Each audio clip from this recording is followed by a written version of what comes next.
ಮತ್ತೆ ಭೂಕಂಪದ ಬಗ್ಗೆ ನಾವು ತಿಳ್ಕೊಳ್ಳೋಣ. ಈಗ ನೀವು ಮಳೆಗಾಲದ ಸಂದರ್ಭದಲ್ಲಿ ನೀವು ಮಿಂಚನ್ನು ನೋಡಿರ್ತೀರ, ಹೌದಾ? ಆ ಮಿಂಚು ನೋಡಿದಾಗ ನಿಮಗೆ ಏನ್ ನೆನಪು ಬರ್ತದೆ? ಮಿಂಚು ನೋಡಿದ ತಕ್ಷಣ ನಿಮಗೆ ಏನು ಅನಿಸುತ್ತೆ? ಏನ್ ಅನ್ಸುತ್ತೆ ನಿಮಗೆ?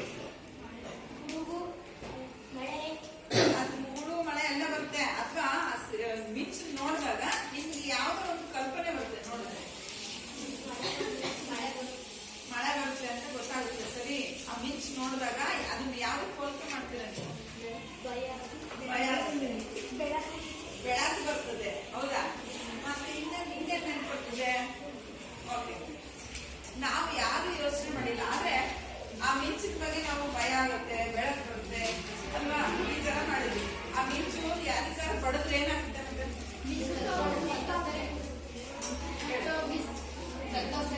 ಅದು ಮಿಂಚು ಯಾರು ಬರುತ್ತಾ ಅದು ಸುಟ್ಕೋದು, ಹೌದಾ? ಸಾರಿಗೂ ಕೂಡ ಬಹುದು, ಹೌದಾ?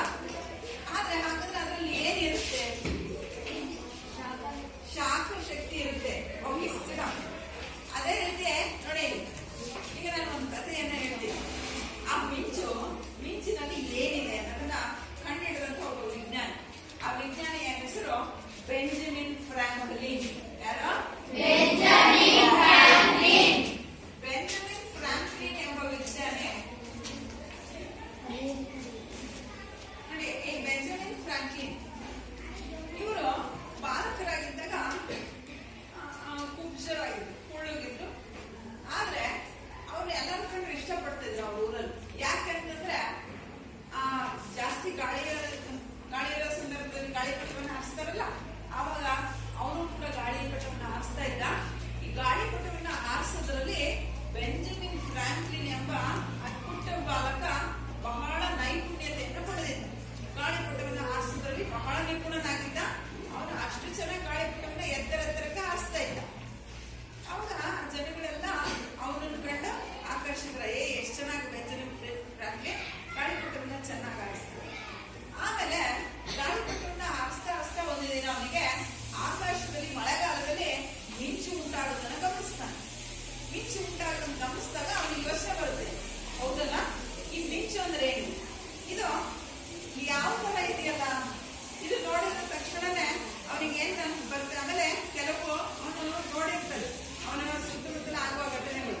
ಮಿಂಚು ಬಂದ ತಕ್ಷಣನೇ ಸಿಡಿಲು ಬಡಿದ ತಕ್ಷಣ ಕೆಲವೊಂದು ಮರಗಳು ಸುಟ್ಟು ಹೋಗಿರೋದು, ಪ್ರಾಣಿಗಳು ಸತ್ತು ಹೋಗಿರೋದು ಅವನ ಕಣ್ಣಾರೆ ನೋಡಿರ್ತಾರೆ. ಆಮೇಲೆ ಅವನಿಗೆ ಆದೋ ಕುತೂಹಲ ಹಾಗೇ ಇರುತ್ತೆ. ಅವನ್ನ ಏನ್ ಮಾಡ್ತಾನೆ ಅಂದ್ರೆ, ಅದು ದೊಡ್ಡವನಾದ್ಮೇಲೆ ಹಾಗೆ ಆ ಕುತೂಹಲನ ನೋಡಿ. ಅದಕ್ಕೆ ನೀವು ಯಾವಾಗಲೂ ಮಕ್ಕಳು ಆಸಕ್ತಿಯನ್ನು ಕಳ್ಕೋಬಾರ್ದು. ಅದ್ರ ಬಗ್ಗೆ ಅವ್ನು ಯೋಚನೆ ಮಾಡ್ತಾನೆ ಇರ್ತಾನೆ. ಅವನು ದೊಡ್ಡವನಾದ್ಮೇಲೆ ಬೆಂಜಮಿನ್ ಫ್ರಾಂಕ್ಲಿನ್ ಅವನು ಕೂಡ ಗಾಳಿಪಟವನ್ನ ತಯಾರಿಸ್ತಾನೆ. ಆದ್ರೆ ಏನಪ್ಪಾ ಅಂದ್ರೆ, ಇವನು ಈ ಸತಿ ಏನ್ ಮಾಡ್ದ? ದೊಡ್ಡ ವ್ಯಕ್ತಿ ಆದ್ಮೇಲೆ ಗಾಳಿಪಟವನ್ನ ತಯಾರಿಸ್ಬೇಕಾದ್ರೆ ಗಾಳಿಪಟನ ತಯಾರು ಮಾಡ್ಬೇಕಾದ್ರೆ ಅದಕ್ಕೆ ಇಲ್ಲಿ ಕಡ್ಡಿ ಹಾಕಿರಲ್ವಾ, ಆಮೇಲೆ ಅವನೇನ್ ಮಾಡ್ತಾನೆ, ಈ ತುದಿಯಲ್ಲಿ ಒಂದು ವಾಹಕ ಅಥವಾ ಲೋಹದ ತಂತಿಯನ್ನ ಮುಂದೆ ಏನ್ ಮಾಡಿದಾನೆ, ಚೂಪಿಗೆ ಬಿಟ್ಟಿರ್ತಾನೆ. ಆಮೇಲೆ ಇಲ್ಲಿ ರೇಷ್ಮೆ ದಾರದಿಂದ ಈ ಒಂದು ದಾರವನ್ನು ಅದಕ್ಕೆ ಪೋಣಿಸಿರ್ತಾನೆ. ಪೋಣಿಸಿ ಅವನು ಮಳೆಗಾಲ ಬರೋದನ್ನೇ ಕಾಯ್ತಾನೆ. ಯಾಕೆಂದ್ರೆ ಅವ್ನು ಮಿಂಚು ಅದೇನು ಅಂತ ತಿಳ್ಕೋಬೇಕು. ಅವನ ಮನಸ್ಸಿನಲ್ಲಿ ಅವನ ಸಂಶಯ ಇರುತ್ತೆ. ಈ ಮಿಂಚು ಮತ್ತೆ ಅವನು ಮನೆಯಲ್ಲಿ ಕೆಲವೊಂದು ಉದಾಹರಣೆಗೆ ನೀವು ಬಟ್ಟೆಯನ್ನು ಮಡಿಸ್ತಾ ಇರ್ತೀರಾ, ಅವಾಗ ಜೋರಾಗಿ ಹಿಂಗೆ ಕೊಡೋದ ತಕ್ಷಣ ಏನು ಬರುತ್ತೆ? ಸೌಂಡ್ ಬರುತ್ತೆ. ಸೊ ಇದು ಅದು ಎರಡು ಒಂದೇನಾ ಅನ್ನೋದು ಅವನಿಗೆ ಸಂಶಯ ಇರುತ್ತೆ. ಅದಕ್ಕೆ ತಿಳ್ಕೊಳ್ಬೇಕು ಅಂತ ಅವನೇನ್ ಮಾಡ್ತಾನೆ, ಅವನು ಈ ರೀತಿ ಗಾಳಿಪಟಕ್ಕೆ ಮುಂದೆ ಲೋಹದ ಕಡ್ಡಿಯನ್ನು ಜೋಡಿಸಿ ರೇಷ್ಮೆ ದಾರವನ್ನು ಜೋಡಿಸ್ತಾನೆ. ಮಿಂಚು ಬರುವ ಸಂದರ್ಭದಲ್ಲಿ ಗಾಳಿಪಟವನ್ನ ಅವನು ಹಾರಿಸ್ತಾನೆ.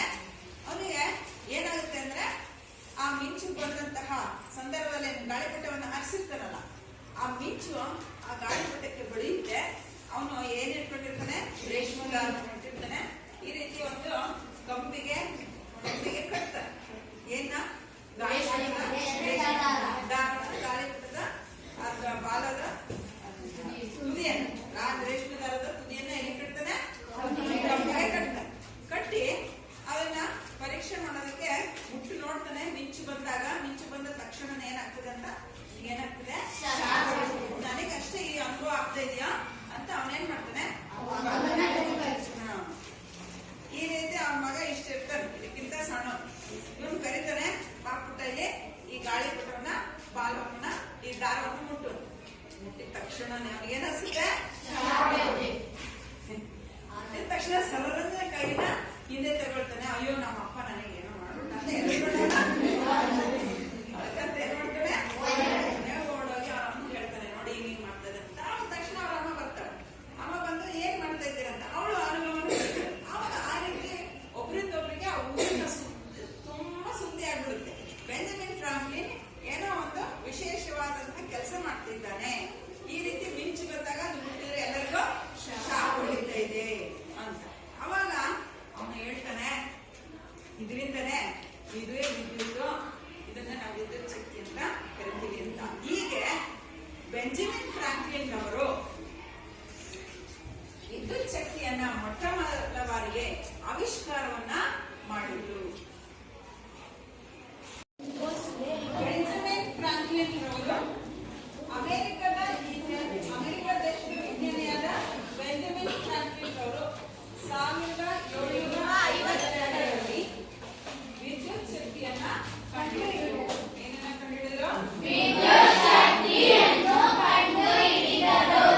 ಅವರು ಮಾಡಿದಂತಹ ಆ ಒಂದು ಚಟುವಟಿಕೆ ಅಥವಾ ಪ್ರಯೋಗ ಏನಿದೆಯಲ್ಲ, ಗಾಳಿಪಟದ ಪ್ರಯೋಗ, ಆಗ ಅವನಿಗೆ ಎಲ್ಲರೂ ಅವನು ತಿಳಿಸಿ ಹೇಳಿದ.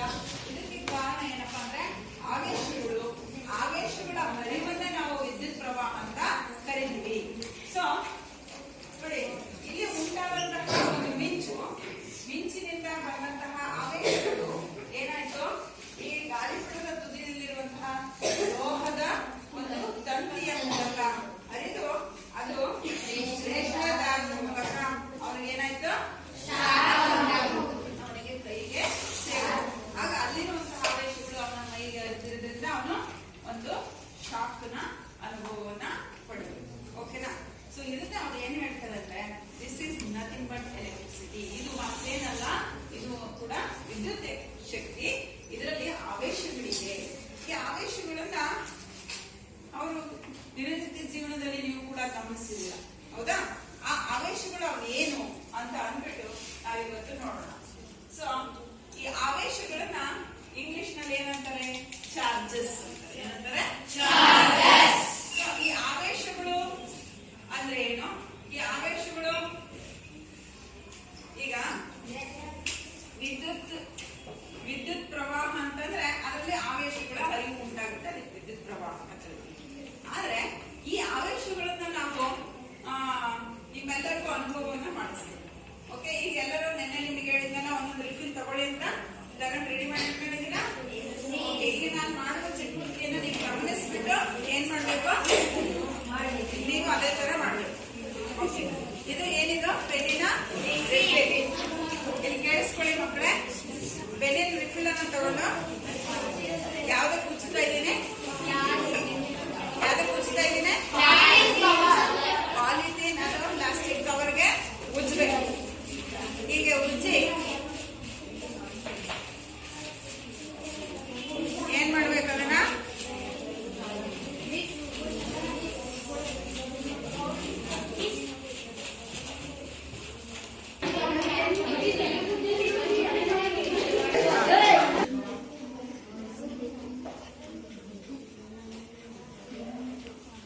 ಪೇಪರ್ ಇದೆ ಕಾಣ್ತಿದೆ, ಹೌದಾ?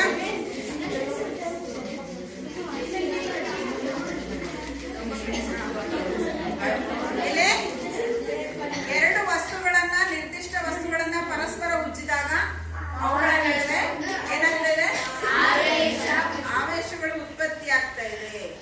ಇದನ್ನ ನಾವು ಇಂಗ್ಲಿಷ್ ನಲ್ಲಿ ಸ್ಟ್ಯಾಟಿಕ್ ಎಲೆಕ್ಟ್ರಿಸಿಟಿ ಅಂತ ಕರಿತೀವಿ. ಏನಂತೀವಿ?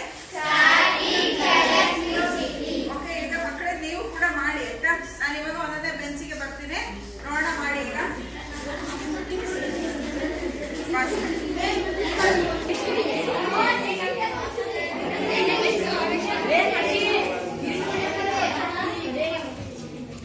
ನೆಕ್ಸ್ಟ್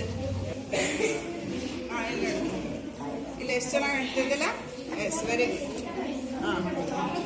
ಅಲ್ಲಿ ನೋಡಿ, ಅದು ತೋರಿಸಿ ಕೆಳಗೆ. ಅಲ್ವಾ? ಬಹಳ ಚೆನ್ನಾಗಿ ಅದು ವಿದ್ಯುತ್ ಆವೇಶಗಳು ಉತ್ಪತ್ತಿಯಾಗಿದೆ ಅಂತ.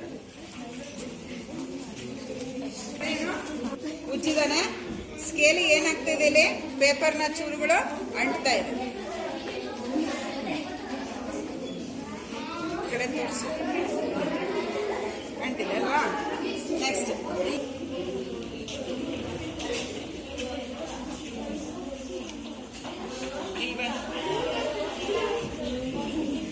ಅಲ್ಲಿದೆ. ಎಸ್, ಇಲ್ಲ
ಡ್ಯಾನ್ಸಿಂಗ್ ಆಫ್ ಏರ್.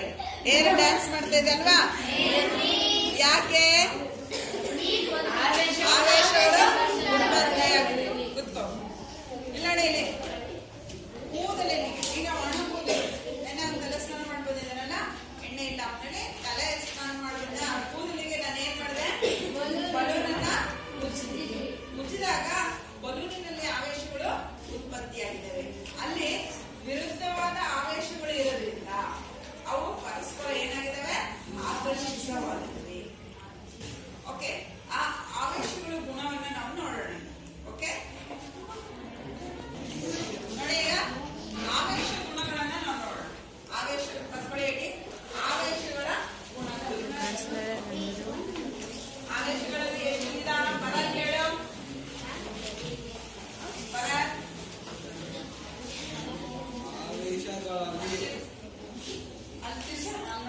ಆವೇಶಗಳಲ್ಲಿ ಎರಡು ವಿಧ: ಋಣಾವೇಶ, ಧನಾವೇಶ.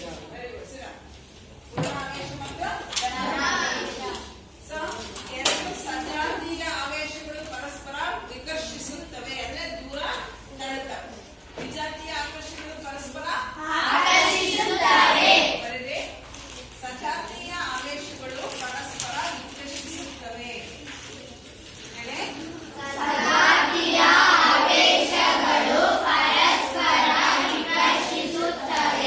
ಚೈತನ್ಯ, ವಿಕರ್ಷಣೆ ಅಂದ್ರೆ ಏನು? ಒಂದು ವಸ್ತುವನ್ನು ಮತ್ತೆ ದೂರ ತಳ್ಳುವುದು.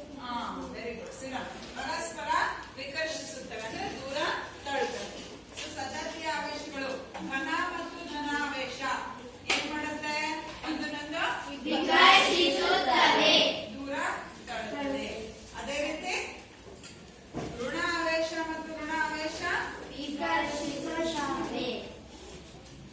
ಋಣ ಆವೇಶ ಮತ್ತು ಋಣ ಆವೇಶ. ಎರಡು ಋಣ ಆವೇಶಯುಕ್ತ ವಸ್ತುಗಳು ಪರಸ್ಪರ ಅವು ಏನ್ ಮಾಡ್ತವೆ? ಒಂದನ್ನೊಂದ ವಿಕರ್ಷಿಸುತ್ತವೆ. ಇವಾಗ ನಾವು ಅವುಗಳ ಪರೀಕ್ಷೆ ಮಾಡೋಣ. ಓಕೆ, ನೆಕ್ಸ್ಟ್ ಎರಡನೇ ಇನ್ನೊಂದು ಗುಣ ಏನಪ್ಪ ಅಂದ್ರೆ ವಿಜಾತೀಯ ಆವೇಶಗಳು ಪರಸ್ಪರ ವಿಜಾತೀಯ ಆವೇಶಗಳು ಪರಸ್ಪರ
ಆವೇಶಯುಕ್ತ ಆಯ್ತಲ್ವಾ? ಈ ಆವೇಶ ಇಲ್ಲ ಇದರಲ್ಲಿ, ಅಂದ್ರೆ ಇದರಲ್ಲಿ ಒಂದು ಆವೇಶ ಇದೆ, ಧನನ ಋಣನ. ನೋಡಿ ಇದರಲ್ಲಿ ಇದನ್ನು ಉಜ್ಜಿಲ್ಲ ಅಲ್ವಾ? ಸೊ ಇವೆರಡು ಏನಾಗ್ತದೆ ಪರಸ್ಪರ? ಏನಾಗ್ತದೆ ಇವಾಗ ಪರಸ್ಪರ? ಹೌದಾ? ಒಂದಕ್ಕೊಂದು ಏನಾಗ್ತಾ ಇದೆ? ಈಗ ಎರಡನ್ನು ಚಾರ್ಜ್ ಮಾಡೋಣ. ಇದು ಬಲನು ಇದು ಬಲನು, ಹೌದಾ? ಎರಡನ್ನು ನಾನು ಏನ್ ಮಾಡ್ತಿದ್ದೀನಿ? ಇದನ್ನು ಚಾರ್ಜ್ ಮಾಡ್ತಾ ಇದ್ದೀನಿ, ಇದನ್ನು ಉಜ್ತಾ ಇದ್ದೀನಿ. ಸೊ ಎರಡರಲ್ಲೂ ಒಂದೇ ರೀತಿ ಆವೇಶಗಳ ಬೇರೆ ಬೇರೆ ರೀತಿ ಆವೇಶಗಳು ಉತ್ಪತ್ತಿ ಆಗ್ತವ. ಇದು ಬಲನು ಇದು ಬಲನು, ಈ ಎರಡನ್ನು ಏನ್ ಮಾಡ್ತಿದ್ದೀನಿ? ಎರಡಕ್ಕೂ ಒಂದೇ ಚಾರ್ಜ್ ಬೇರೆ ಬೇರೆ ಚಾರ್ಜ್ ಆಗುತ್ತಾ? ಎರಡರಲ್ಲೂ ಒಂದೇ ರೀತಿಯ ಆವೇಶಗಳು ತಾನೆ. ಈಗ ಏನಾಗ್ತದೆ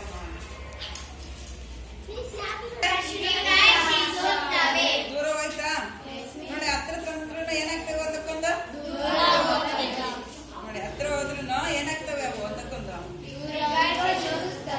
ದೂರ ಹೋಗ್ತಾ ಇದ್ದಾವೆ. ಅಂದ್ರೆ ಏನರ್ಥ? ಸಜಾತಿಯ ಆವೇಶಗಳು ಪರಸ್ಪರ ವಿಜಾತಿಯ ಆವೇಶ. ನೋಡಿ ಹೆಂಗ್ ದೂರ ಹೋಗ್ತಾ ಇದೆ ನೋಡಿ, ಸರಿನಾ? ಸೊ ವಿಜಾತಿಯ ಆವೇಶಗಳು ಪರಸ್ಪರ, ಸಜಾತಿಯ ಆವೇಶಗಳು ಪರಸ್ಪರ. ಈಗ ಈ ಬಲೂನುಗಳನ್ನ ನಾನು ಎರಡನ್ನ ಏನ್ ಮಾಡಿದೆ? ತಲೆ ಕೂದಲಿಗೆ ಮುಚ್ಚಿದೆ. ಎರಡರಲ್ಲೂ ಯಾವ ಆವೇಶಗಳು ಬಂದ್ವು? ಸೊ ಈಗ ಹತ್ರ ಬಂದ್ರು ನಾವು ಏನಾಗ್ತಿದ್ದೇವೆ? ಯಾಕೆಂದ್ರೆ ಈ ಬಲೂನಲ್ಲೂ ಋಣ ಆವೇಶ, ಈ ಬಲೂನಲ್ಲೂ ಋಣ ಆವೇಶ. ಸೊ ಬಲೂನುಗಳನ್ನು ಪರಸ್ಪರ ಎರಡು ಒಂದೇ ಆವೇಶಯುಕ್ತ ಬಲೂನ್. ಬಲೂನನ್ನು ಉಜ್ಜಿದಾಗ, ಕೂದಲಿಗೆ ಉಜ್ಜಿದಾಗ ಯಾವ ಆವೇಶ ಬರುತ್ತದೆ? ಬಲೂನ್ ಮೇಲೆ ಋಣ ಆವೇಶ.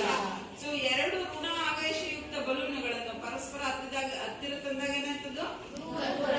ಪರಸ್ಪರ ಅರ್ಥ ಆಯ್ತಾ? ಮೊದಲಿಂದ ಏನ್ ಮಾಡ್ತೇವೆ? ಮೊದಲಿನ ಪ್ರಯೋಗದಲ್ಲಿ ಏನಾಯ್ತು? ಒಂದು ಬಲೂನನ್ನು ಮುಚ್ಚಿರ್ಲಿಲ್ಲ, ಇನ್ನೊಂದು ಬಲೂನನ್ನ ಮುಚ್ಚಿರ್ಲಿ. ಅವಾಗ ಒಂದಕ್ಕೊಂದು ಏನಾಯ್ತು? ಅಲ್ವಾ? ಅವಾಗ ಈ ರೀತಿ ನಾವ್ ಏನನ್ನ ತಿಳ್ಕೊಂಡ್ವಿ? ಈಗ ಸಜಾತಿಯ ಆವೇಶಗಳು ಸಜಾತಿಯ ಆವೇಶಗಳು ಏನ್ ಮಾಡ್ತವೆ ಅಂತ ತಿಳ್ಕೊಂಡ್ವಿ. ವಿಜಾತಿಯ ಆವೇಶಗಳು ಅಂತ ತಿಳ್ಕೊಂಡ್ರಲ್ವಾ? ಆವೇಶಗಳ ಬಗ್ಗೆ ಗೊತ್ತಾಯ್ತು ನಿಮ್ಗೆ. ಈಗ ನೋಡಿ, ನಾವು ಬೆಂಜಮಿನ್ ಫ್ರಾಂಕ್ಲಿನ್ ಏನಂತ ತಿಳಿಸ್ಕೊಟ್ರು? ಮಿಂಚಿನಲ್ಲಿ ಆವೇಶಗಳಿವೆ ಅಂತ ತಿಳಿಸ್ಕೊಟ್ರಲ್ವಾ? ಈಗ ಮಿಂಚು ಅಂದ್ರೆ ಏನು? ಆವೇಶಗಳ ಬಗ್ಗೆ ಗೊತ್ತಾದ ಮೇಲೆ ನಾವು ಈ ಮಿಂಚು ಅಂದ್ರೆ ಏನು, ಮಿಂಚು ಹೇಗೆ ಉಂಟಾಗುತ್ತೆ ಅಂತ ನಾವು ನೋಡೋಣ. ಓಕೆನಾ? ಬರೆಯೋಣ. ಮಿಂಚು, ಮಿಂಚಿನ ಇಂಗ್ಲಿಷ್ ನಲ್ಲಿ ಏನಂತಾರೆ? ಏನಂತಾರೆ? ಲೈಟ್ನಿಂಗ್. ನೋಡಿ ಯಾವಾಗ ಮಿಂಚು, ಯಾವಾಗ ನಿಮಗೆ ಮಿಂಚು ಬರ್ತಾ ಇದೆಯಾ? ಮಿಂಚು ಯಾವಾಗ ಬರುತ್ತಪ್ಪ? ಮಳೆ ಬರುವ ಸಂದರ್ಭದಲ್ಲಿ. ಮಳೆ ಯಾವಾಗ ಬರುತ್ತೆ? ಮೋಡಗಳು. ಮೋಡಗಳು ಉಂಟಾದಾಗ ಮಳೆ ಬರ್ತದೆ. ಮೋಡಗಳು ಇರ್ಬೇಕು. ಸೊ ಮಳೆ ಬರ್ಬೇಕಂದ್ರೆ ಏನಿರ್ಬೇಕು? ಎಂತ ಮೋಡಗಳು? ಕರಿ ಮೋಡಗಳು ಅಂದ್ರೆ ಮಳೆಯ ಮೋಡಗಳು.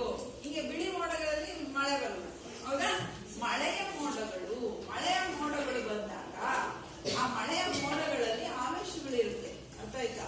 ಸೊ ಈ ಮಳೆಯ ಮೋಡಗಳ ನಡುವೆ ಅಲ್ಲಿ ಆವೇಶಗಳ ವರ್ಗಾವಣೆ ಆದಾಗ, ಅಥವಾ ಮಳೆಯ ಮೋಡ ಮತ್ತೆ ಭೂಮಿಯ ಮೇಲ್ಮೈ ನಡುವೆ ಆವೇಶಗಳು ವರ್ಗಾವಣೆ ಆದಾಗ ಮಿಂಚು ಉಂಟಾಗುತ್ತೆ. ಅರ್ಥ ಆಯ್ತಾ? ಸೊ ಆ ಮಳೆಯ ಮೋಡಗಳ ನಡುವೆ ಮತ್ತು ಮಳೆಯ ಮೋಡ ಮತ್ತು ಭೂಮಿಯ ಒಂದು ಮೇಲ್ಪದರ, ಆ ಭೂಮಿಯ ನಡುವೆ ಆವೇಶಗಳು ವರ್ಗಾವಣೆ ಆದಾಗ ಉಂಟಾಗುವಂತಹ ವಿದ್ಯಮಾನವೇ ಮಿಂಚು. ಓಕೆ, ಬರ್ಕೊಳ್ಳಿ. ಎರಡು ಅಥವಾ ಹೆಚ್ಚು ಮೋಡಗಳ ನಡುವೆ, ಎರಡು ಅಥವಾ ಹೆಚ್ಚು ಮೋಡಗಳ ನಡುವೆ ಮಿಂಚು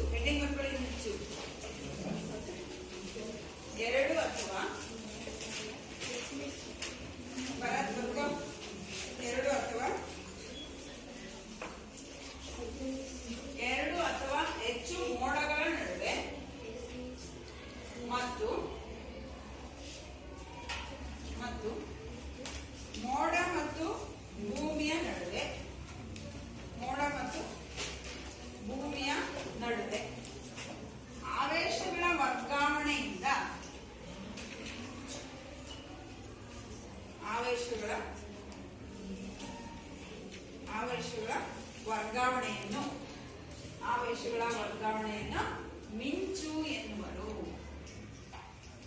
ಆವೇಶಗಳ ವರ್ಗಾವಣೆಯನ್ನು ಮಿಂಚು ಎನ್ನುವರು. ಗೊತ್ತಾ? ಓಕೆ, ನೆಕ್ಸ್ಟ್ ಇದರಲ್ಲಿ ಮಿಂಚು ಹೇಗೆ ಉಂಟಾಗುತ್ತದೆ? ಓಕೆ, ನೋಡಿ ಈಗ ಎಲ್ಲರೂ ಮಿಂಚು ಹೇಗೆ ಉಂಟಾಗುತ್ತೆ ಅನ್ನೋದು ನೋಡೋಣ. ಮಿಂಚು ಹೇಗೆ ಉಂಟಾಗುತ್ತದೆ? ಮಿಂಚು ಹೆಂಗ್ ಉಂಟಾಗುತ್ತೆ? ನೀನ್ ಹೇಳ್ದೇನಾ? ಮಿಂಚು ಹೆಂಗ್ ಉಂಟಾಗುತ್ತಪ್ಪ ಅಂದ್ರೆ ಮೋಡಗಳಿದ್ರೆ ಮಿಂಚು ಉಂಟಾಗುತ್ತೆ. ಹೌದಾ? ಇದು ಎರಡು ಮೋಡ, ಇದು ಭೂಮಿಯ ಮೇಲ್ಮೈ. ಸ್ವಲ್ಪ ಮೇಲ್ಮೈನಾ?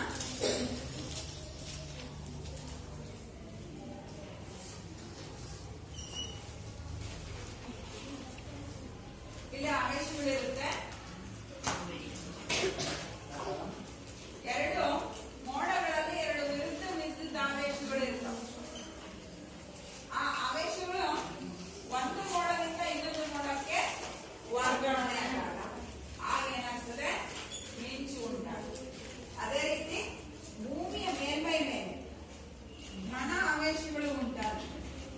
ಮೋಡದಲ್ಲಿ ಋಣ ಆವೇಶಗಳು ಉಂಟಾದಾಗ ಸೊ ಮೋಡದ ಕೆಳಭಾಗದ ಅಂಚಿನಲ್ಲಿ ಯಾವ ಆವೇಶಗಳು? ಋಣ ಆವೇಶಗಳು. ಭೂಮಿಯ ಮೇಲ್ಭಾಗದ ಅಂಚಿನಲ್ಲಿ ಯಾವ ಆವೇಶಗಳು? ಧನ ಆವೇಶಗಳು. ಆಗ ಏನಾಗ್ತವೆ? ಆವೇಶಗಳು ವರ್ಗಾವಣೆ. ಆಗ ಏನಾಗ್ತದೆ?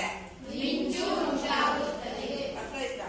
ಸೊ ಈ ರೀತಿ ಮೋಡ ಮತ್ತು ಇನ್ನೊಂದು ಮೋಡದ ನಡುವೆ ಅಥವಾ ಮೋಡ ಮತ್ತು ಭೂಮಿಯ ಮೇಲ್ಮೈ ಆವೇಶಗಳು ವರ್ಗಾವಣೆ ಆಗೋದ್ರಿಂದ ಏನ್ ಉಂಟಾಗುತ್ತದೆ? ಮಿಂಚು ಉಂಟಾಗುತ್ತದೆ. ಅರ್ಥ ಆಯ್ತಾ? ಸೊ ಭೂಮಿಯ ಮೇಲ್ಮೈ ಮೇಲೆ ಆವೇಶಗಳು ಸಂಗ್ರಹಣೆ ಆಗಿರ್ತವೆ. ಈ ಆವೇಶಗಳು ಎಲ್ಲಿರ್ತವೆ? ಮೇಲ್ಮೈ ಮೇಲೆ ಅಂದ್ರೆ ನೋಡಿ, ಭೂಮಿಯ ಸುತ್ತಲೂ ವಾತಾವರಣ ಇರುತ್ತೆ, ಗಾಳಿ ಇರುತ್ತೆ. ಹೌದಾ? ಆ ಗಾಳಿಯಲ್ಲಿ ಅನೇಕ ವಿಧದ ಪರಮಾಣುಗಳಿರ್ತವೆ. ಆ ಪರಮಾಣುಗಳಲ್ಲಿ ಏನು ಉತ್ಪತ್ತಿಯಾಗಿರ್ತವೆ? ಆವೇಶಗಳು ಉತ್ಪತ್ತಿಯಾಗಿರ್ತವೆ. ಅರ್ಥ ಆಯ್ತಾ? ಸೊ ಯಾವಾಗ ವಿರುದ್ಧವಾದಂತಹ ವಿದ್ಯುತ್ ಆವೇಶಗಳು ಆಕರ್ಷಣೆಗೆ ಒಳಗಾಗ್ತವೋ, ಮೋಡದಿಂದ ಆಕರ್ಷಣೆಗೆ ಒಳಗಾಗ್ತದೆ, ಅಲ್ಲಿ ಆವೇಶಗಳು ಹರಿದು ಬರ್ತವೆ. ಅವಾಗ ಏನ್ ಕಾಣಿಸ್ಕೊಳ್ತದೆ? ಮಿಂಚು. ಮಿಂಚು ಮತ್ತೆ ಸಿಡಿಲು. ಸೊ ಆವೇಶಗಳ ಹರಿವಿನ ಪ್ರಮಾಣ ಜಾಸ್ತಿ ಆದಾಗ ನಾವು ಏನಂತ ಕರಿತೀವಿ? ಸಿಡಿಲು. ಆ ಸಿಡಿಲಾದ ತಕ್ಷಣ ಜೋರಾಗಿ ಶಬ್ದವೂ ಬರುತ್ತೆ ಮತ್ತು ಅತಿ ಹೆಚ್ಚಿನ ಶಾಖವೂ ಕೂಡ ಬಿಡುಗಡೆ ಆಗುತ್ತೆ. ಈಗ ನಿಮಗೆ ಆ ಮಿಂಚು ಉಂಟಾದಾಗ ನಮ್ಮನ್ನ ನಾವು ಹೇಗೆ ರಕ್ಷಿಸಿಕೊಳ್ಬೇಕು ಅಂತ ಪ್ರಮೋದ್ ಮತ್ತೆ ಇನ್ನೊಬ್ರು ಯಾರು? ಮಿಂಚಿನಿಂದ ರಕ್ಷಿಸಿಕೊಳ್ಳೋದಕ್ಕೆ ಯಾರು ಎರಡು ನಡುವೆ ಚರ್ಚೆ ಅಂತ ಹೇಳಿದ್ದಾರೆ. ಯಾರು? ಸಾರಿ, ಭೂಮಿಕಾ ಮತ್ತೆ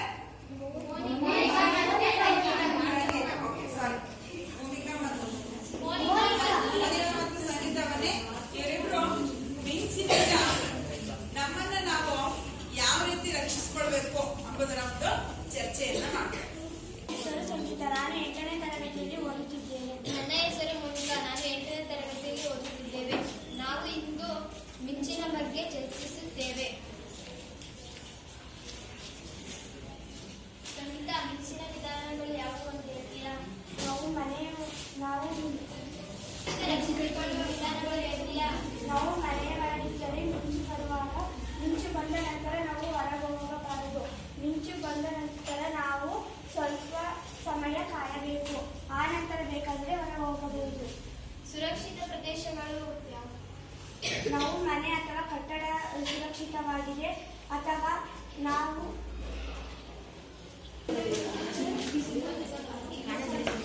ನಾವೇನಾದರೂ ಬಸ್ ಅಥವಾ ಕಾರಿನಲ್ಲಿ ಪ್ರಯಾಣಿಸುತ್ತಿದ್ದರೆ ಕಿಟಕಿ ಅಥವಾ ಬಾಗಿಲುಗಳನ್ನು ಮುಚ್ಚಿಕೊಳ್ಳಬೇಕು. ಆಗ ನಾವು ಸುರಕ್ಷಿತವಾಗಿರ್ತೇವೆ. ಮನೆ ಹೊರಗಿದ್ರೆ ಏನ್ ಮಾಡಬೇಕು? ನಾವು ಮನೆ ಹೊರಗಿದ್ದರೆ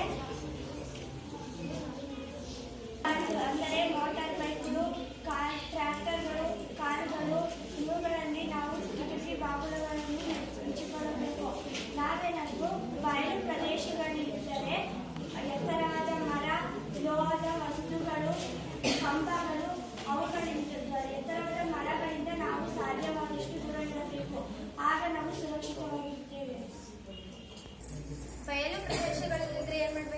ನಾವು ಕುತ್ಕೊಂಡು ಕುಕ್ಕುಳುಗಳಲ್ಲಿ ಮಲ್ಕಬಾರ್ದು. ನಾವು ಕುಕ್ಕುಳುಗಳಲ್ಲಿ ಕುತ್ಕೋಬೇಕು. ಆಗ ನಾವು ಸುರಕ್ಷಿತವಾಗಿದ್ದೇವೆ. ಮನೆ ಒಳಗೆ ಇದ್ದರೆ ಈಗ ಅಜ್ಜನನ್ನು ತೋರಿಸಿಕೊಳ್ಳುತ್ತಾರೆ. 2 ಕೈಗಳನ್ನು ಕೆಳಗೆ ಇರಿಸಿ. 2 ಕೈಗಳು ಮಣ್ಣಿನಲ್ಲಿ ಕುಳಿತು 2 ಕೈಗಳ ನಡುವೆ ತಲೆಯನ್ನು ಇಳಿಸಿ ಕುತ್ಕೋಬೇಕು. ಈ ರೀತಿ ಕುತ್ಕೊಳ್ಳೋದ್ರಿಂದ ನಾವು ಬಯಲು ಪ್ರದೇಶದಲ್ಲಿದ್ದರೆ ರಕ್ಷಿಸಿಕೊಳ್ಳಬಹುದು. ಏನ್ ಮಾಡ್ಬೇಕು? ದೂರವಾಣಿ ಅಥವಾ ವಿದ್ಯುತ್ ತಂತಿ ಅವುಗಳನ್ನು ಟಿವಿ ಅವುಗಳನ್ನು ಸ್ವಿಚ್ ಅನ್ನು ಆಫ್ ಮಾಡಬೇಕು. ನಿನ್ನಿಂದ ವಿಷಯಗಳನ್ನು ತಿಳಿದುಕೊಂಡು ಖುಷಿಯಾಯಿತು. ಇಬ್ಬರು ವಿದ್ಯಾರ್ಥಿನಿಯರು ಚರ್ಚಿಸಿದ ವಿಷಯಗಳನ್ನು ಗಮನಿಸಿದರು. ಅವರು ಮಿಂಚಿನಿಂದ ನಮ್ಮನ್ನು ನಾವು ಹೇಗೆ ರಕ್ಷಿಸಿಕೊಳ್ಬೇಕು ಅಂತ ಹೇಳಿ ಅಲ್ವಾ. ಮನೆಯಲ್ಲಿ ಇರ್ಬೇಕಾದ್ರೆ ನಾವು ಮಿಂಚು ಉಂಟಾದಂತಹ ಸಿಡಿಲು ಬರ್ತಾ ಇದ್ದಾಗ ಮನೆಯಲ್ಲಿದ್ದಂತ ಸಂದರ್ಭದಲ್ಲಿ ನಾವು ಮೊಬೈಲ್ ಫೋನ್ ಅಲ್ಲಿ ಮಾತಾಡಬಾರ್ದು, ಮತ್ತೆ ಮೊಬೈಲ್ ಅಲ್ಲಿ ಲ್ಯಾಂಡ್ಲೈನ್ ಅಲ್ಲೂ ಕೂಡ ಮಾತಾಡಬಾರ್ದು, ಮತ್ತೆ ಟಿವಿಯ ಸ್ವಿಚ್ ಕೇಬಲ್ ವೈರ್ ಕನೆಕ್ಷನ್ ಅನ್ನ ತೆಗಿಬೇಕು. ಯಾಕಂದ್ರೆ ಆ ಮೊಬೈಲ್ಗಳು ಏನ್ ಮಾಡ್ತವೆ, ಆ ವಿದ್ಯುದಾವೇಶಗಳನ್ನ ಆಕರ್ಷಿಸ್ತವೆ, ನಮಗೆ ಕಿವಿಗೆ ತೊಂದರೆ ಆಗುವಂತ ಸಂದರ್ಭದಲ್ಲಿ. ಅದೇ ನೀವು ಹೊರಗಡೆ ಇದ್ದಾಗ ಅವಾಗ ಏನ್ ಮಾಡ್ಬೇಕು, ಹೊರಗಡೆ ಇದ್ದಾಗ ವಾಹನಗಳಲ್ಲಿ ಚಲಿಸ್ತಾ ಇರ್ಬೇಕಾದ್ರೆ ನೀವು ಕಿಟಕಿಯನ್ನ ಹಾಕೊಳ್ಬೇಕು. ಹೌದಾ. ಆಮೇಲೆ ಬಯಲು ಪ್ರದೇಶದಲ್ಲಿ ಇರ್ಬೇಕಾದ್ರೆ ಏನ್ ಮಾಡ್ಬೇಕು, ಅವನ ಅಜಯ್ ತೋರಿಸಿದ್ರು. ಹೌದಾ. ಸೊ ಕುಕ್ಕುರ್ಗಾಲಲ್ಲಿ ಕುತ್ಕೊಂಡು 2 ಕೈಯನ್ನ ನಾವು ಆ ಮಂಡಿ ಮೇಲೆ ಇಟ್ಕೊಂಡು ತಲೆಯನ್ನ ಕೈ ಮೇಲೆ ಇಟ್ಕೊಂಡು ಬಯಲು ಪ್ರದೇಶದಲ್ಲಿ ಇದ್ದಾಗ ಆ ರೀತಿ ಕುತ್ಕೊಂಡ್ರೆ ನಾವು ಮಿಂಚಿನಿಂದ ನಾವು ರಕ್ಷಿಸ್ಕೊಳ್ಬೇಕು ಅಂತ ಅವ್ರು ಹೇಳಿದ್ರು. ಹೌದಾ. ಈಗ ನಾವು ನೆಕ್ಸ್ಟ್ ಇನ್ನು 2 ವಿದ್ಯಾರ್ಥಿಗಳು ನಿಮಗೆ ಈ ವಿದ್ಯಾರ್ಥಿನಿಯರು ಬಂದು ನಿಮಗೆ ಭೂಮಿಯ ರಚನೆಯ ಬಗ್ಗೆ ನಿಮಗೆ ಹೇಳ್ಕೊಡ್ತಾರೆ. ಆಮೇಲೆ ಭೂಕಂಪಗಳು ಎಲ್ಲೆಲ್ಲಿ ಆಗ್ತವೆ ಅನ್ನೋದ್ರ ಬಗ್ಗೆ ತಿಳಿಸ್ಕೊಡ್ತಾರೆ. ಬನ್ನಿ. ರತ್ನಮ್ಮ. ನಾನು 8ನೇ ತರಗತಿಯಲ್ಲಿ ಓದುತ್ತಿದ್ದೇನೆ. ಇವತ್ತು ನಾನು ಭೂಮಿಯ ಬಗ್ಗೆ ಮತ್ತು ಭೂಮಿಯ ರಚನೆ ಬಗ್ಗೆ ತಿಳಿಸುತ್ತೇನೆ. ಭೂಮಿಯು ನಮ್ಮ ಸೌರವ್ಯೂಹದ ಒಂದು ಗ್ರಹ. ಭೂಮಿಯನ್ನು ನೀಲಿ ಗ್ರಹ ಎಂದು ಕರೆಯಲಾಗುತ್ತದೆ. ಆಮ್ಲಜನಕ ಮತ್ತು ನೀರು ಇರುವ ಏಕೈಕ ಗ್ರಹ ಭೂಮಿ. ಭೂಮಿಯು ಸೂರ್ಯನ ಸುತ್ತಲೂ 365 ದಿನಗಳನ್ನು ತೆಗೆದುಕೊಳ್ಳುತ್ತದೆ. ಭೂಮಿಯ ಮೇಲ್ಮೈ 71% ನೀರಿನಿಂದ ಆವೃತವಾಗಿದೆ ಮತ್ತು 29% ಭೂಮಿಯಿಂದ ಆವೃತವಾಗಿದೆ. ಭೂಮಿಯು ಸೂರ್ಯನಿಂದ 3ನೇ ಗ್ರಹವಾಗಿದೆ. ಭೂಮಿಯು ಸೌರವ್ಯೂಹದಲ್ಲಿ ಭೂಮಿಯು 5ನೇ ಅತಿದೊಡ್ಡ ಗ್ರಹವಾಗಿದೆ. ಭೂಮಿಯು ಗೋಳಾಕಾರದಲ್ಲಿದೆ. ನಮ್ಮ ಭೂಮಿ ತಾಯಿಗೆ ಸಮಾನ.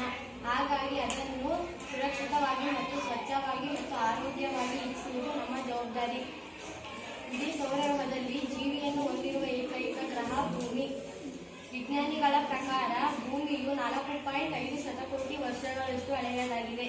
ಭೂಮಿಯ ವಾತಾವರಣದಲ್ಲಿನ ಸಾರಜನಕ CO2 ಮತ್ತು ಆಮ್ಲಜನಕದಂತಹ ಅನಿಲಗಳು ಸಸ್ಯಗಳು ಬೆಳೆಯಲು ಸಹಕಾರಿಯಾಗುತ್ತವೆ. ಭೂಮಿಯು ನಮಗೆ ಗಾಳಿ, ನೀರು, ಆಹಾರ ಮತ್ತು ವಾಸಿಸಲು ಆಶ್ರಯವನ್ನು ಒದಗಿಸುತ್ತದೆ. ಭೂಮಿಯಲ್ಲಿನ ಕಲ್ಲಿದ್ದಲು ಮತ್ತು ಖನಿಜಗಳಂತಹ ನೈಸರ್ಗಿಕ ಸಂಪನ್ಮೂಲಗಳನ್ನು ನಾವು ವ್ಯರ್ಥ ಮಾಡಬಾರದು. ಭೂಮಿಯ ರಕ್ಷಣೆಗಾಗಿ ಏಪ್ರಿಲ್ 22ರಂದು ಭೂಮಿಯ ದಿನ ಎಂದು ಆಚರಿಸಲಾಗುತ್ತದೆ. ನಿಮಗೆ ಭೂಮಿಯ ರಚನೆ ಬಗ್ಗೆ ತಿಳಿಸುತ್ತೇನೆ. ತೊಗಟೆ ಅಥವಾ ಭೂಕವಚ. ತೊಗಟೆಯ ನಂತರ ಬರುವುದು ಮ್ಯಾಂಟಲ್. ಭೂಮಿಯ ಹೊರಗರ್ಭ ಅಥವಾ ಹೊರತಿರುಳು. ಭೂಮಿಯ ಒಳಗರ್ಭ ಅಥವಾ ತಿರುಳು. ಭೂಮಿಯ ಒಳಭಾಗದಲ್ಲಿ ವಸ್ತುಗಳು ದ್ರವ ರೂಪದಲ್ಲಿರುತ್ತವೆ. ಅದನ್ನು ಲಾವಾರಸ ಎನ್ನುತ್ತೇವೆ. ಭೂಮಿಯ ರಚನೆ ಇದು ತೊಗಟೆ. ತೊಗಟೆಯ ನಂತರ ಬರುವುದು ಮ್ಯಾಂಟಲ್. ಭೂಮಿಯ ಹೊರಗರ್ಭ ಅಥವಾ ಹೊರತಿರುಳು. ಭೂಮಿಯ ಒಳಗರ್ಭ ಅಥವಾ ತಿರುಳು. ಭೂಮಿಯ ಒಳಭಾಗದಲ್ಲಿ ವಸ್ತುಗಳು ದ್ರವ ರೂಪದಲ್ಲಿರುತ್ತವೆ. ಅದನ್ನು ಹಾಗಾಗಿ ಲಾವರಸ ಎನ್ನುತ್ತೇವೆ. ಭೂಮಿಯ ಅತ್ಯಂತ ಹೊರಕವಚ ಯಾವುದು?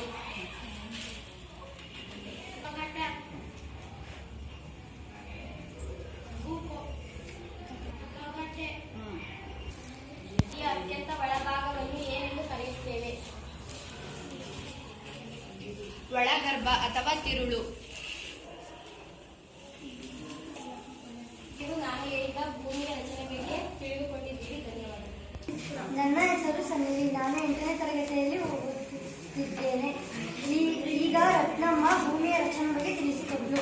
ನಾನು ಇವಾಗ ಭೂಕಂಪ ಎಂದರೇನು ಮತ್ತು ಭೂಕಂಪ ಯಾವ್ಯಾವ ಪ್ರದೇಶದಲ್ಲಿ ಆಗುತ್ತವೆ ಸಾಮಾನ್ಯವಾಗಿ ಅಂತ ತಿಳಿಸಿಕೊಡ್ತೀನಿ.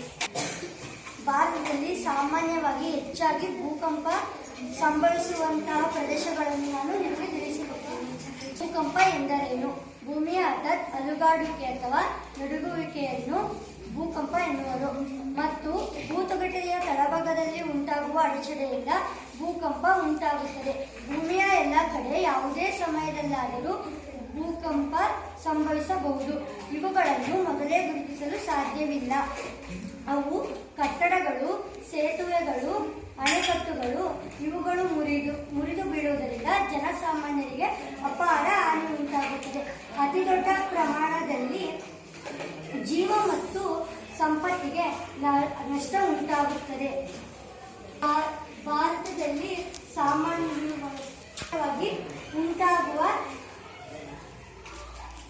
ಕಾಶ್ಮೀರ, ಹಿಮಾಲಯ, ರಾಜಸ್ಥಾನ, ಪಶ್ಚಿಮ ಗಂಗಾ ಬಯಲು ಮತ್ತು ಭಾಗದ ಪೂರ್ವ ಕಚನ್ ರನ್ನ ಪ್ರದೇಶ. ಮತ್ತು ಭೂಕಂಪಗಳು ಯಾವ್ಯಾವ ಪ್ರದೇಶದಲ್ಲಿ ಭಾರತದಲ್ಲಿ ಭೂಕಂಪಗಳು ಯಾವ್ಯಾವ ಪ್ರದೇಶದಲ್ಲಿ ಆಗ್ತವೆ ಎಂದು ಹೇಳ್ತೀನಿ. ಭೂಕಂಪಗಳು ಭೂಕಂಪಗಳ ಚಲನೆಯಿಂದ ಉಂಟಾಗುವುದರಿಂದ ಅಲ್ಲಿ ಸಾಮಾನ್ಯವಾಗಿ ಈ ದುರ್ಬಲ ವಲಯಗಳನ್ನು ಸಿಸ್ಮಿಕ್ ವಲಯ ಅಥವಾ ನ್ಯೂನತಾ ವಲಯ ಎಂದು ಕರೆಯುತ್ತಾರೆ.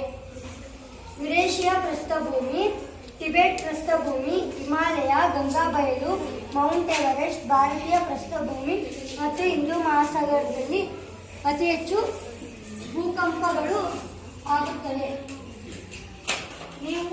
ನಾನು ಭೂಕಂಪ ಎಂದರೇನು ಮತ್ತು ಭಾರತದಲ್ಲಿ ಅತಿ ಹೆಚ್ಚು ಯಾವ್ಯಾವ ಪ್ರದೇಶದಲ್ಲಿ ಭೂಕಂಪ ಉಂಟಾಗುತ್ತವೆ ಅಂತ ತಿಳಿಸಿಕೊಟ್ಟಿದ್ದೇನೆ. ಧನ್ಯವಾದಗಳು.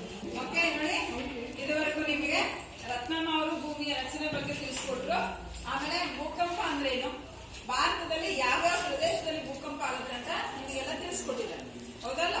ಸೊ ಇವತ್ತು ನಾವು ನಿಮಗೆ ಆವೇಶಗಳಂದ್ರೇನು, ಮಿಂಚು ಅಂದ್ರೇನು, ಮಿಂಚಿನಿಂದ ಆಗುವಂತಹ ಮಿಂಚಿನಿಂದ ರಕ್ಷಿಸಿಕೊಳ್ಳುವ ವಿಧಾನಗಳಂದ್ರೇನು, ಹೌದಾ, ವಿಧಾನಗಳು ಯಾವ್ಯಾವ ಅಂತ ತಿಳ್ಕೊಂಡ್ರಿ.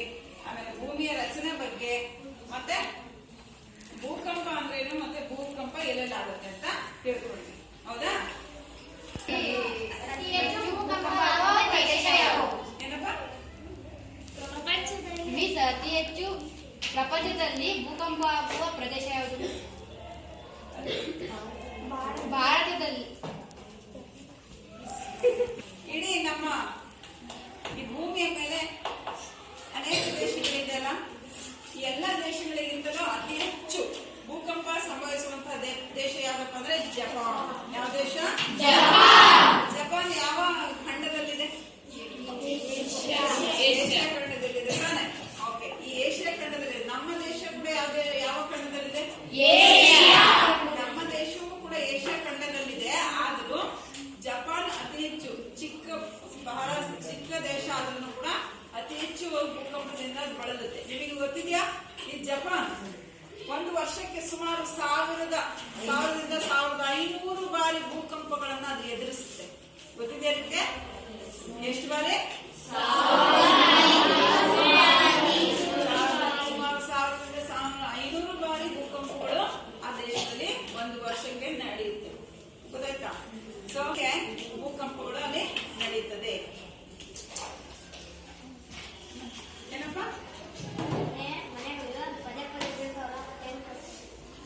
ಓಕೆ, ಅವನು ಏನ್ ಕೇಳ್ತಿದ್ದಾನೆ ಅಂದ್ರೆ ಜಪಾನ್ ನಲ್ಲಿ 1000 ಬಾರಿ ಭೂಕಂಪ ಆಗುತ್ತೆ ಒಂದು ವರ್ಷಕ್ಕೆ ಅಂತ ಹೇಳಿದೆ. ಅವನು ಏನ್ ಕೇಳ್ತಿದ್ದಾನೆ ಅಂತ ಇದ್ದಿಸು ಪದೇ ಪದೇ ಭೂಕಂಪ ಆಗುತ್ತಲ್ಲ, ಮತ್ತೆ ಹೆಂಗ್ ಮನೆ ಕಟ್ತಾರೆ ಅಂತ. ಅದಕ್ಕೋಸ್ಕರನೇ ಅವ್ರು ಏನ್ ಮಾಡ್ತಾರಪ್ಪ ಅಂದ್ರೆ ನಮ್ಮ ದೇಶದ ಹಾಗೆ ಕಟ್ಟಡಗಳನ್ನ ಇಟ್ಟಿಗೆ, ಸಿಮೆಂಟು ಮತ್ತೆ ಕಬ್ಬಿಣದಿಂದ ಕಟ್ಟಲ್ಲ. ಅವರು ಪ್ಲೈವುಡ್ ನಿಂದ ಕಟ್ತಾರೆ. ಯಾವ್ದ್ರಿಂದ? ಆ ಪ್ಲೈವುಡ್ ಕಟ್ಟೋದ್ರಿಂದ ಕಡಿಮೆ ಸಮಯನೂ ತೆಗೆದುಕೊಳ್ಳುತ್ತೆ.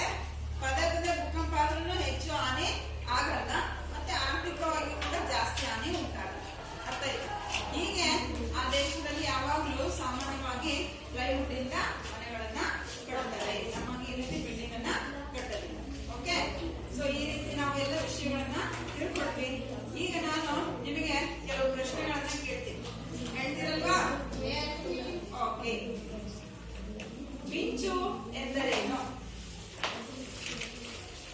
ಈಗ ನಾನು ಮಿಂಚು ಅಂದ್ರೆ ಏನು ಅಂತ ಪ್ರಶ್ನೆ ಕೇಳಿದೆ. ನೀನು ಹೇಳ್ತೀಯ ಪುಟ್ಟ? ಹೇಳು. ಏಮಂತ ಹೇಳ್ತಾನಂತೆ ಕೇಳಿಸ್ಕೊಳ್ಳ. ಹೇಳಪ್ಪ.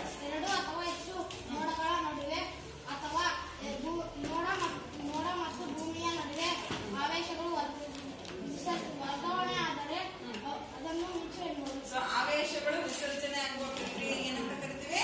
ಮಿಂಚು ಅಂತ ಕರಿತೀವಿ. ಓಕೆ. ಬಯಲು ಪ್ರದೇಶದಲ್ಲಿ ಮಿಂಚು ಉಂಟಾದಾಗ ನಮ್ಮನ್ನು ನಾವು ಹೇಗೆ ರಕ್ಷಿಸಿಕೊಳ್ಬೇಕು ಅನ್ನೋ ಅಜಯ್ ಕುಮಾರ್ ಮಾಡಿ ತೋರಿಸಿದೆ. ಹೇಗೆ ರಕ್ಷಿಸಿಕೊಳ್ಬೇಕು ಹೇಳಿ? ಹೇಳಬಾರ್ದು. ಹೇಳು. ಮುಕ್ಕುರುಗಾಲಲ್ಲಿ ಕುತ್ಕೊಂಡು 2 ಕೈ ಮಡಿಕೊಂಡು ತಲೆ ಓಕೆ, ವೆರಿ ಗುಡ್. ಮುಕ್ಕುರುಗಾಲಲ್ಲಿ ಕುತ್ಕೊಂಡು 2 ಕೈಗಳನ್ನ ಮಂಡಿ ಮೇಲೆ ಇಟ್ಕೊಂಡು ಅದನ್ನ ಏನ್ ಮಾಡ್ಬೇಕು? ಹಣೆಯನ್ನ ಕೈ ಮೇಲೆ ಇಟ್ಕೋಬೇಕು. Very good. ಸಿದ್ಧ.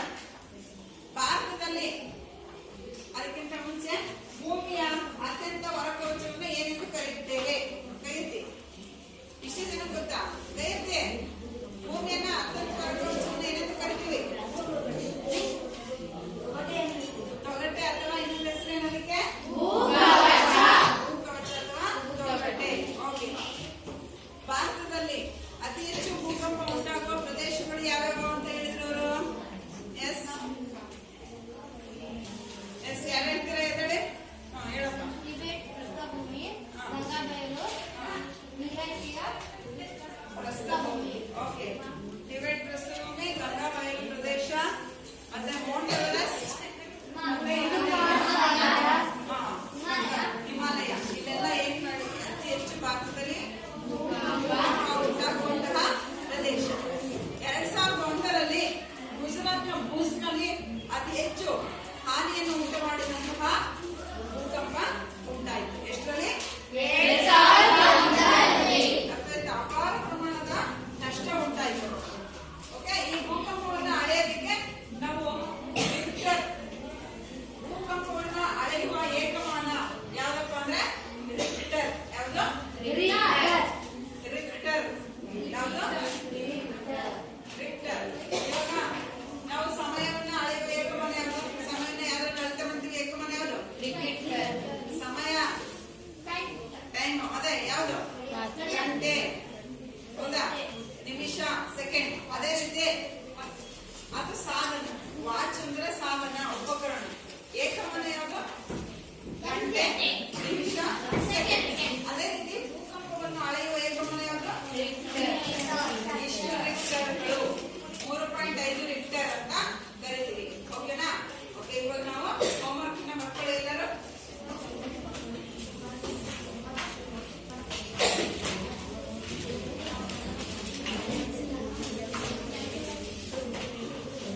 ಮಿಂಚು ಎಂದರೇನು?